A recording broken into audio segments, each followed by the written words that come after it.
Janasena party అధ్యక్షులు పవన్ కళ్యాణ్ గారికి, ఉమ్మడి పశ్చిమ గోదావరి జిల్లా అధ్యక్షులు గోవిందరావు గారికి, పెద్దలు పిఎసి సభ్యులు సూరి గారికి, ఇరంకి సూర్యారావు గారికి, జయప్రకాష్ గారికి, రామకృష్ణ గారికి, చంద్రశేఖర్ గారికి, బాబీ గారికి, మత్స్యపూరి మన రాష్ట్ర జనసేన పార్టీ సంయుక్త కార్యదర్శి శాంతిప్రియ గారు, కరెక్ట్, మీ అందరికీ కూడా నమస్కారం. ఎంతోమంది వీర మహిళలు, జన సైనికులు పార్టీతో మీరు చేసిన ప్రయాణం, కష్టపడి పవన్ కళ్యాణ్ గారి కోసం గత ఎన్నికల్లో మీరు నిలబడిన తీరు మనస్ఫూర్తిగా మిమ్మల్ని అందరినీ కూడా హృదయపూర్వకంగా అభినందిస్తూ, నిజంగా ఒక చక్కటి సర్ప్రైజ్ మీకు. పవన్ కళ్యాణ్ గారికి ఆరోగ్యం బాగాలేకపోయినా కూడా ఈరోజు భీమవరం నియోజకవర్గ సమీక్ష సమావేశంలో ఆయన కూడా మనతో పాటు సమయం వెచ్చించి పాల్గొనడం నిజంగా మన అదృష్టంగా భావించుకుని, దయచేసి మీరు కొంచెం ఓపికగా ఉంటే 2-3 విషయాలు. ముందుగా గోవిందరావు గారు అన్నట్టు 30 తారీఖున మనం నిర్వహించుకోబోయే వారాహి విజయ యాత్ర ఈ రోజుకి 16 రోజులు పూర్తి చేస్తున్నాం. 30 తారీఖున భీమవరం మన అంబేద్కర్ సెంటర్లో ఒక అద్భుతమైన బహిరంగ సభ ఏర్పాటు చేసుకుని రాష్ట్ర ప్రజలందరికీ కూడా రాబోయే రోజుల్లో ఏ విధంగా జనసేన పార్టీ సామాన్యుడి కోసం నిలబడింది, ఏ విధంగా సామాన్యులు పవన్ కళ్యాణ్ గారి నాయకత్వం కోసం ఎదురు చూస్తున్నారు, ఈ ప్రభుత్వం చేస్తున్న కార్యక్రమాలు ప్రజల్ని కేవలం మభ్యపెట్టి చాలా సందర్భాల్లో అవమానపరుస్తూ ప్రతి ఒక్కరిని కూడా సమానంగా చూడకుండా మన సమాజంలోనే అనేక సందర్భాల్లో ఇబ్బంది కలిగే పరిస్థితులు ఈ జగన్మోహన్ రెడ్డి గారి ప్రభుత్వం ద్వారా ఏ విధంగా కొన్ని విషయాలు బయటకు వస్తున్నాయో అవన్నీ కూడా మీరు చూస్తూనే ఉన్నారు. అనేక కార్యక్రమాలు చేస్తూనే వచ్చాం.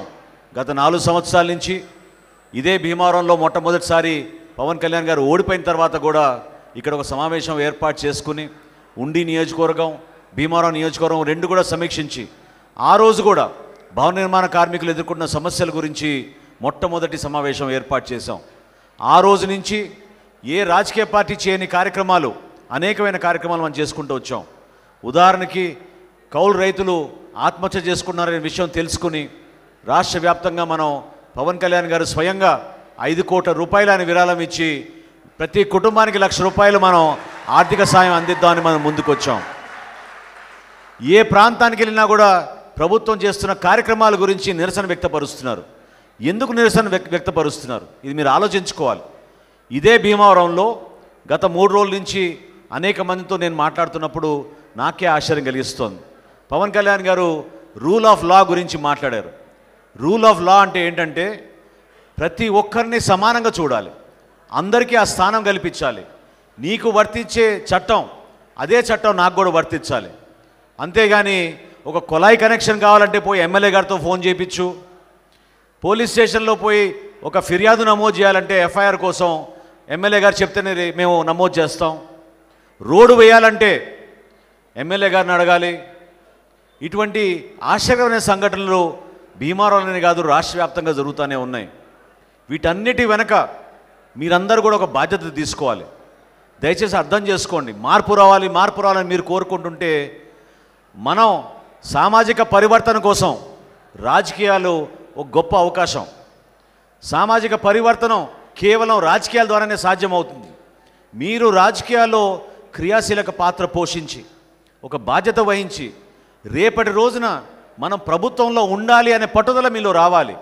ఇందాక సూరి గారు అన్నట్టు ఖచ్చితంగా మనం కొంచెం సమన్వయంతోటి, ఓపికతోటి, పట్టుదలతోటి, వ్యూహంతో ఎన్నికలు ఎట్లా గెలవాలనేది మనం ఆలోచించుకోవాలి.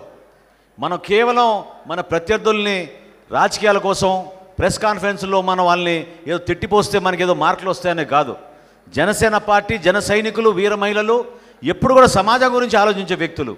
ఆ ఐడియాలజీ, ఆలోచన ఎప్పటి నుంచో పవన్ కళ్యాణ్ గారు మీతో ప్రతి సందర్భంలో మాట్లాడి ఆయన తన మనసులో ఉన్న భావాల్ని మీరు అర్థం చేసుకునేట్టు ప్రయత్నం చేశారు.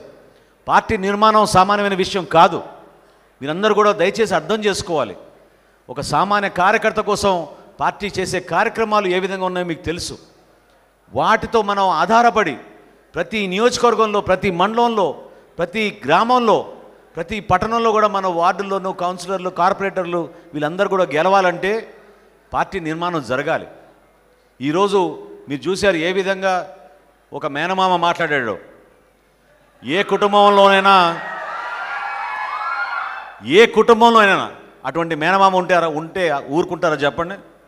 తన్నెళ్ళ కొడతారు అటువంటి మేనమామని. అదే మేనమామ చిన్నపిల్లల పాఠశాలకు సంబంధించిన ఒక ప్రభుత్వ కార్యక్రమంలో ఏ విధంగా వ్యక్తిగతంగా మన పార్టీ అధ్యక్షుల్ని ఆయన మాట్లాడాడు, ఏ విధంగా మనం చేస్తున్న వారాహి విజయయాత్ర గురించి మాట్లాడాడు. వారాహి ఒక లారీతో పోల్చాడు అతను. సరే, కనీసం పవన్ కళ్యాణ్ గారు ఈ రాష్ట్ర పరిస్థితులు తెలుసుకోవడానికి మీరు వేయలేని రోడ్ల పైన ఆయన ప్రయాణించి, మీరు చేరని ప్రాంతాలకి ఆయన వెళ్ళి సామాన్యుల దగ్గర పోయి కూర్చుని జనవాణి కార్యక్రమం ద్వారా ఎంతమంది సమస్యలు తెలుసుకుని ఆ సమస్యల పరిష్కారం కోసం ఆయన మాట్లాడుతున్నారో ఈ ముఖ్యమంత్రికి ఆ బుద్ధి ఉండాలి.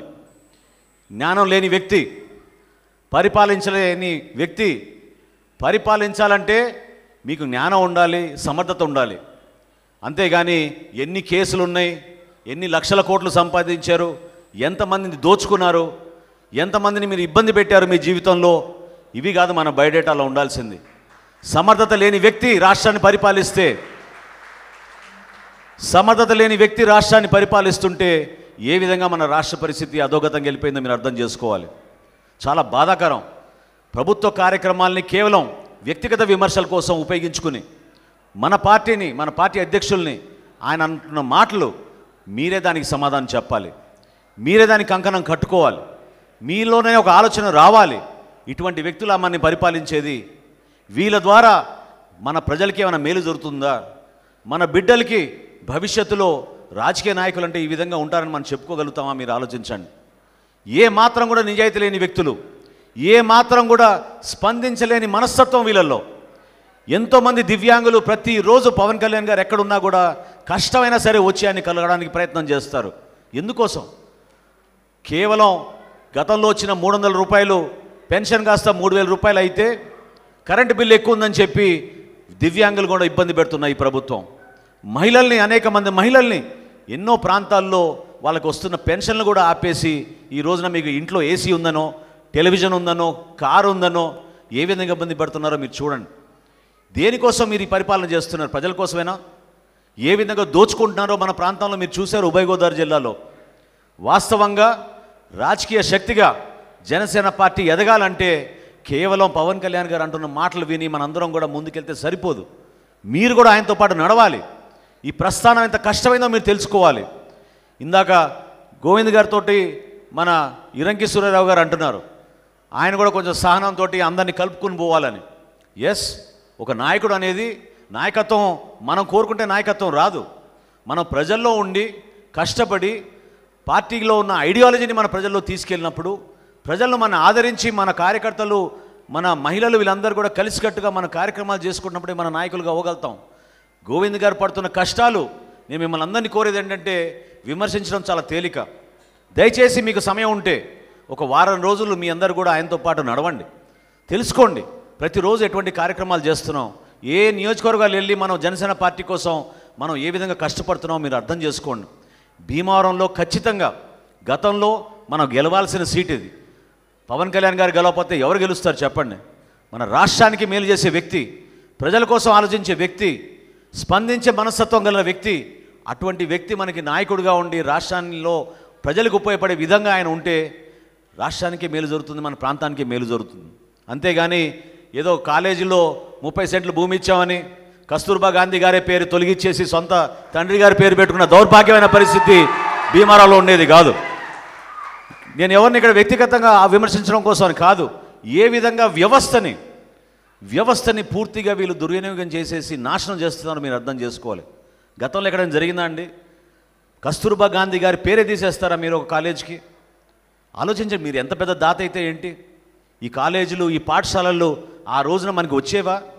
ఆ రోజున అంతమంది మనకి భూములు ఇస్తేనే కదా పెద్ద మనుషులు. మన ఈ రోజున మనకి ఇంజనీరింగ్ కాలేజీలు, పట్టణంలో ఉన్న కొన్ని ఆస్తులు ఎక్కడి నుంచి వచ్చినాయి? ఇవన్నీ కూడా స్వాతంత్ర తర్వాత ఎంతమంది ప్రాణత్యాగాలు చేశారు, ఎన్ని కుటుంబాలకి ఆస్తి నష్టాలు కలిగినాయి మీరు అర్థం చేసుకోండి. ఎంతోమంది మహానుభావులు చేసిన త్యాగాలతోటి మనం ఈ రోజున ముందుకొచ్చాం. నిలబడండి మీరు ధైర్యంగా. ఇంకో మాట నేను చెప్తున్నాను మీకు, భీమవరంలో కావాలని అనేక సందర్భాల్లో మత్స్యపూర్లో ఏ విధంగా మన అమ్మాయి నిలబడిందో మీ అందరికీ తెలుసు. ఆ రోజున బ్రహ్మాండంగా కష్టపడి గెలిస్తే మన జన సైనికుల్ని అతను వచ్చి తొడగొట్టి రాడు తీసుకొచ్చి బెదిరించి వీళ్ళందరూ కూడా తాలిబాన్లని ఆ రోజు అన్నాడు ఈ ఎమ్మెల్యే. కానీ పవన్ కళ్యాణ్ గారు స్పందించిన తీరుతోటి ఆ విధంగా ఏ విధంగా మనం ముందుకెళ్ళాలి, దేనికోసం మనం కష్టపడుతున్నామో మనం ఒకసారి ఆలోచించుకోవాలి. మనం నిలబడేది మన ప్రజల కోసం, మీరు దానికోసం నిలబడాలి. అంతేగాని వాళ్ళు రెచ్చగొట్టారు కాబట్టి మనం కూడా రెచ్చిపోతే వాళ్ళు చేసేది ఏంటంటే మన మీద కేసులు పెట్టి మన ఇబ్బంది పెడతారు తప్ప దానివల్ల వచ్చేది ఏం లేదు. భీమవరాన్ని ఇంకా అభివృద్ధి చేసుకోవాలి. చక్కటి ప్రణాళిక ఉంది పవన్ కళ్యాణ్ గారి దగ్గర. గతంలో ఆయన పోటీ చేయకుండా ముందు కూడా ఇక్కడ డంపింగ్ యార్డ్ గురించి, ఇక్కడ ఉన్న మంచినీటి సమస్యల గురించి, ఇక్కడ ప్రజలు ఎదుర్కొన్న సమస్యల గురించి ఆయన స్వయంగా ఉండి తెలుసుకున్నారు. ఆ విధంగా ఉండాలి ఒక వ్యక్తి అంటే. చివరికి ఆయన పోటీ చేసినప్పుడు కూడా మేమిద్దరం ఆ రోజు రిజల్ట్స్ వస్తున్నప్పుడు మేము ఎదురు చూస్తూ ఉన్నాం. 12 రౌండ్ల వరకు ముందున్నాం. దాని తర్వాత మరి ఓట్లు ఏ విధంగా ప్రజలు వేసినా సరే మనం మాత్రం గౌరవించాలి. కానీ మనం ఈ ప్రయాణం చేసేది ఒక భీమవరం అసెంబ్లీ నియోజకవర్గం కోసం కాదు, మన దేశం కోసం, మన రాష్ట్రం కోసం. నేను ఓడిపోయినా పర్లేదు కానీ రాజకీయాలకి మాత్రం నేను దూరంగా వెళ్ళను అని చెప్పి ఆ రోజు ఆయన చెప్పిన మాట ఈ రోజుకి కూడా మన అందరం కూడా ముందుకెళ్తున్నాం. నిలబడండి. నిజంగా చెప్తున్నా నేను, పరివర్తన రావాలి, సామాజిక పరివర్తన రావాలంటే రాజకీయాల్ని మనం చక్కగా ఉపయోగించుకోవచ్చు. రాజకీయాల్లో మీరందరూ కూడా పాలు పంచుకోవాలి, మీరు భాగస్వాములు అవ్వాలి, మీరు ఒక బాధ్యత తీసుకోవాలి. ఆ బాధ్యతని మీరు జనసేన అనే అద్భుతమైన పార్టీ ద్వారా జన సైనికులుగా, వీర మహిళలుగా, క్రియాశీలక సభ్యులుగా మీరు ప్రజల్లోకి ధైర్యంగా వెళ్ళండి. మన పార్టీ సిద్ధాంతాల గురించి వివరించండి. ఏ విధంగా రేపటి రోజున మన కార్యక్రమాలు చేయబోతున్నామో దాన్ని మీరు బలంగా చెప్పుకోండి. గర్వంగా చెప్తున్నాను నేను, ఈ రోజున మనం ఏ ప్రాంతానికి వెళ్ళినా సరే జనసేన పార్టీ నుంచి వచ్చామంటే మనం తలెత్తుకుని మనం తిరగలుగుతాం. ప్రజలు మన ఆ విధంగా ఈ రోజున ఆదరిస్తున్నారు. పవన్ కళ్యాణ్ గారి నాయకత్వం చూసి రాష్ట్ర ప్రజలు దాన్ని ఎదుర్కొంటున్నారు. నిలబడండి. కేసుల గురించి మీరు భయపడబాకండి. ఎట్టి పరిస్థితులైనా సరే స్థానికంగా వాళ్ళు దౌర్జన్యాలు చేసిన కొంతమంది అధికారులు తెలియక ఇబ్బంది గురై వాళ్ళు మన పైన కొన్ని కేసులు పెట్టినా కూడా మీరు పట్టించుకోబాకండి. నిలబడదాం. రాబోయే రోజుల్లో ఖచ్చితంగా ఎట్టి పరిస్థితుల్లో కూడా భీమవరంలో జనసేన పార్టీ జెండా ఎగరాల్సిందే. దానికి మన అందరం కూడా కలిసికట్టుగా పనిచేద్దాం. చివరిలో నా మనవేంటంటే దయచేసి మీరందరూ కూడా 30 తారీఖున జరగబోయే కార్యక్రమానికి మీరందరూ మీ గ్రామాల నుంచి మన ఎంపీటీసీలు, మన కౌన్సిలర్లుగా పోటీ చేసిన వ్యక్తులు ప్రతి ఒక్కరు కూడా మీరు జాగ్రత్తగా మన వీర మహిళల్ని, మన జన సైనికులు అందరినీ కూడా చక్కగా ఆ సమావేశాన్ని తీసుకొచ్చి ఆ సభని విజయవంతం చేయాల్సిన బాధ్యత మనందరిపైన ఉందని మనస్ఫూర్తిగా మిమ్మల్ని ఈ సందర్భంగా కోరుకుంటూ మరొక్కసారి పవన్ కళ్యాణ్ గారికి మీరు అండగా నిలబడినందుకు మీకు ప్రత్యేకంగా ధన్యవాదాలు తెలుపుకుంటూ సెలవు తీసుకుంటున్నాను. జై జనసేన.